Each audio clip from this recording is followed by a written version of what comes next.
ये सभी लोगों को ग्लोबल ऑनलाइन क्लास की यूट्यूब मंच पर बहुत बहुत स्वागत है। यहाँ पर हम लोग समझने वाले हैं कि क्लास 10th का जो हिंदी का सब्जेक्ट है उस हिंदी के आपको सिलेबस यानी सब्जेक्ट में हम लोगों को क्या क्या चीज़ें पढ़ना है। देखिए, हिंदी का जो आपका सब्जेक्ट है उसमें लगभग आपको 24 चैप्टर पढ़ना होता है जो गोधली बुक का रहता है, और 5 जो चैप्टर रहता है जो वर्णिका बुक का रहता है उसको भी हम लोगों को पढ़ना है। सबसे पहले यहाँ पर हम लोग गोधली बुक का चर्चा करेंगे। देखिए, गोधली बुक में जो आपका पहला नंबर चैप्टर दिया है श्रम विभाजन जाति प्रथा, तो उस श्रम विभाजन जाति प्रथा के बारे में यहाँ पर हम लोग चर्चा करेंगे। जो आपका ये 5 जो चैप्टर दिया है वर्णिका में उसको हम लोग अलग से पढ़ेंगे, वो आपका वर्णिका का चैप्टर है। और यहाँ पर जो गोधली बुक का है उसको हम लोग एक एक करके चैप्टर वाइज पढ़ते चलेंगे। सबसे पहले क्या करेंगे कि जो पहला वीडियो में हम लोग पढ़ेंगे, पहले वीडियो में क्या करेंगे कि सबसे पहले उस चैप्टर का जो भी निचोड़ दिया रहा है, यानी उस चैप्टर में क्या क्या चीज़ें दिया गया है, किस विषय वस्तु के बारे में उस चैप्टर में चर्चा किया गया है, उस पर सबसे पहले उसको हम लोग समझ लेंगे। उसके बाद यहाँ पर लघुत्तरीय जो प्रश्न होता है उसको देखेंगे, उसके बाद जो उसका सारांश होता है उसको देखेंगे, और उसमें जो व्याख्या वाला प्रश्न रहता है उसको भी हम लोग एक एक करके यहाँ पर समझेंगे। सबसे पहले जो आपका गोधली बुक में जो पहला नंबर चैप्टर दिया गया है उस चैप्टर का नाम है आपको श्रम विभाजन और जाति प्रथा। श्रम विभाजन और जाति प्रथा, इसका क्या मतलब है, इसी चीज को यहाँ पर हम लोग श्रम विभाजन और जाति प्रथा। तो श्रम विभाजन और जाति प्रथा के लेखक आपको भीमराव अंबेडकर है। इन्हें भारतीय संविधान का आपको जनक भी कहा जाता है, भारतीय संविधान का इनको निर्माता भी कहा जाता है। जो भारतीय संविधान लिखने का जो श्रेय जाता है वो सबसे ज्यादा आपको भीमराव अंबेडकर को जाता है। ऐसे बहुत सारे लोग थे जो उसमें मेन समझिए लीडरशिप का जो काम किए थे वो आपको भीमराव अंबेडकर ही लीडरशिप का एक काम किए थे। तो लेखक का जो नाम है वो आपको भीमराव अंबेडकर है। इन्हें भारतीय संविधान का जनक भी कहा जाता है। और लेखक का जो जन्म हुआ था 14 अप्रैल 1891 ईस्वी में, 14 अप्रैल यहाँ पर लिखा भी गया है, 14 अप्रैल 1891 ईस्वी में मध्य प्रदेश के महू में हुआ था। लेखक का जो जन्म हुआ था 14 अप्रैल 1891 ईस्वी में मध्य प्रदेश के महू में हुआ था। लेखक के जो पिताजी का नाम था, लेखक के जो पिताजी का नाम था उनका नाम था रामजी सकपाल, और लेखक के जो माताजी का नाम था उनका नाम था आपको भीमाबाई, और लेखक के जो पत्नी का नाम था उनका नाम था आपको रामाबाई। थोड़ा सा यहाँ पर आप लोग समझिएगा। देखिए, पिताजी का नाम, माताजी का नाम और पत्नी का नाम, तीनों चीजों को आप याद रखिएगा।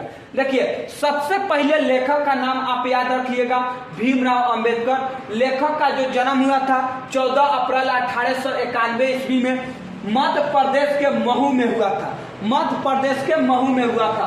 लेखक के जो पिताजी का नाम था, यानी जो भीमराव अंबेडकर के पिताजी थे उनका जो नाम था वो रामजी सकपाल था, और जो उनके माताजी का नाम था यानी जो भीमराव अंबेडकर थे जो इनका माताजी का नाम था वो आपको भीमाबाई था। और जो भीमराव अंबेडकर का जो विवाह हुआ था वो आपको रामाबाई, यानी जो इनका पत्नी का नाम था वो रामाबाई था। और जो ये महार जाति से थे लेखक, जो ये जो भीमराव अंबेडकर है ये आपको महार जाति से थे। महार उस जाति को कहा जाता है जो आपको डोम जाति से आपको बिलोंग करते हैं, यानी डोम जाति से आपका जो संबंध रखते हैं उसी जाति को यहाँ पर महार जाति कहा गया है। तो लेखक का जो जाति है वो कौन सा है, या कहीं कहीं क्या रहता है कि कहीं कहीं महार भी देता है और कहीं कहीं डोम भी देता है, तो इसमें कंफ्यूज होने की बात नहीं है, डोम को ही महार कहा जाता है। और लेखक का जो मृत्यु हुआ था वो आपको 1956 में दिल्ली में हुआ था। तो लेखक का जन्म आपको मध्य प्रदेश के महू में हुआ था 14 अप्रैल 1891 को, और जो इनका मृत्यु हुआ था 1956 ईस्वी में दिल्ली में हुआ था। लेखक के 3 प्रेरक व्यक्ति थे, यानी जो भीमराव अंबेडकर है इनके 3 प्रेरक व्यक्ति थे। जो पहला व्यक्ति थे जिनका नाम था आपको बुद्ध, दूसरा जो व्यक्ति थे जिनका नाम था कबीर, और जो तीसरा व्यक्ति थे जिनका नाम था आपको ज्योतिबा फूले। तो लेखक के जो 3 प्रेरक व्यक्ति थे जिससे ये प्रेरित थे, जिनका जो पहला नाम था वो आपको बुद्ध था, दूसरा जो व्यक्ति थे जिनका नाम कबीर था, तीसरा जो व्यक्ति थे जिनका नाम ज्योतिबा फूले था। लेखक के जो प्रथम भाषण यानी जो भीमराव अंबेडकर थे, जो इनका प्रथम भाषण जो पूरे देश में समझिए विख्यात हुआ था, पूरे देश में जो प्रसिद्ध हुआ था, वो आपका जो भाषण था वो लाहौर में एक भाषण दिए थे आपको 1936 ईस्वी में।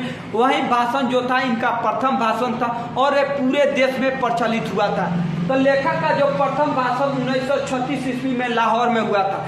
ये जो लाहौर है ये अभी वर्तमान के पाकिस्तान में पड़ता है। देखिए 1936 ईस्वी में अभी भारत पाकिस्तान एक ही था, क्योंकि 1947 के बाद भारत और पाकिस्तान अलग अलग हुआ है। तो 1936 में जब भारत पाकिस्तान एक था तो उस समय ये भाषण दिए थे आपको लाहौर में, जो अभी लाहौर कहाँ पड़ता है, पाकिस्तान में पड़ता है। तो जो इनका प्रथम भाषण था 1936 ईस्वी में लाहौर में था। इनका जो विख्यात भाषण यानी जो इनका प्रसिद्ध भाषण था उस भाषण का नाम क्या था? तो इनका जो प्रसिद्ध भाषण था उस भाषण का नाम था द एनाहिलेशन ऑफ कास्ट। यहाँ पर लिखा भी गया है कि द एनाहिलेशन ऑफ कास्ट, लेकिन द एनाहिलेशन ऑफ कास्ट जो भाषण था ये आपको अंग्रेजी में था। अब यहाँ भारतीय लोग एकदम गांव से जुड़ा हुआ, इन लोगों को तो अंग्रेजी आता नहीं था, एकदम खाटी देहाती, इन लोगों को एकदम हिंदी आता है। तो अभी लोग तो अंग्रेजी समझेगा नहीं, तब यहाँ पर ट्रांसलेटर का जरूरत पड़ा, यानी अनुवादक का जरूरत पड़ा। तो जो आपका हिंदी में जो ये एनाहिलेशन ऑफ कास्ट जो भाषण था आपका अंग्रेजी में, तो इसको हिंदी में जो इनका अनुवाद किए जिनका नाम था ललई यादव। जो आपका ये जो इंग्लिश में भाषण है इसको जो हिंदी में अनुवाद किए जिनका नाम था ललई यादव। तो ललई यादव के द्वारा हिंदी में इसको अनुवाद किया गया। तो सबसे पहले इसमें क्या आप लोगों को याद रखना है, सबसे पहले इसमें लेखक का नाम याद रखना है। तो लेखक का नाम आपको भीमराव अंबेडकर है, इन्हें संविधान का जनक भी कहा जाता है। लेखक का जो जन्म है आपको 14 अप्रैल 1891 ईस्वी में मध्य प्रदेश के महू में हुआ था। इनके जो पिताजी का नाम था वो आपको रामजी सकपाल था। इनके जो माता जी का नाम था वो भीमाबाई है, और जो इनके पत्नी का नाम है वो आपको रामाबाई है। रामाबाई यहाँ पर लिखा गया है। ये किस जाति से?